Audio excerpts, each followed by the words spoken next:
ஓம் சாய்ராம். சாய் பாபாவின் குரல்.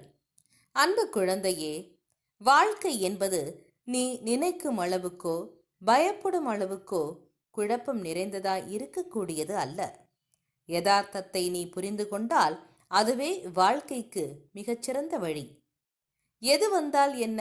நம் வாழ்க்கை என்பது ஆண்டவனால் கொடுக்கப்பட்டது. எதுவும் நிரந்தரமல்ல. கஷ்டங்களோ சந்தோஷங்களோ எல்லாம் ஒரு நாள் வந்த வழி எதுவோ அதே வழியில் திரும்பத்தான் செய்யும். உன்னை எதிர்மறையாக்கும் எந்த ஒரு நிகழ்வுக்கும் நேர்மறையாய் மட்டுமே உன்னை வெளிப்படுத்து. அப்போது உன்னுள் தோன்றும் மன அமைதி மற்றும் தன்னம்பிக்கை உனக்கு கொடுக்கும் உத்வேகம் வேறு எந்த ஒரு விஷயத்திலும் கிடைக்காத ஒரு மன நிறைவை கொடுக்கும். பட்டம் வானத்தில் பறக்கலாம், நூலின் உதவியால். ஆனால் காற்றால் மட்டுமே அதனை வழி நடத்த முடியும். ஆனால் நூல் இன்றி பட்டம் இல்லை. ஆனால் காற்று இல்லை என்பதை சொல்ல முடியாது. அது இல்லாதது என்ற ஒரு விஷயமும் கிடையாது. உன் வாழ்க்கையில் நடப்பவையெல்லாம் நூல் போலதான். அதை தாண்டி நான் உன்னிடம் சொல்வது காற்றை போல இரு என்றுதான்.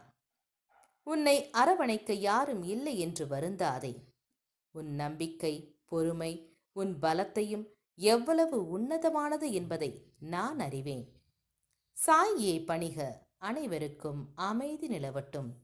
என்றும் உங்கள் நலம் விரும்பும் பராசக்தி.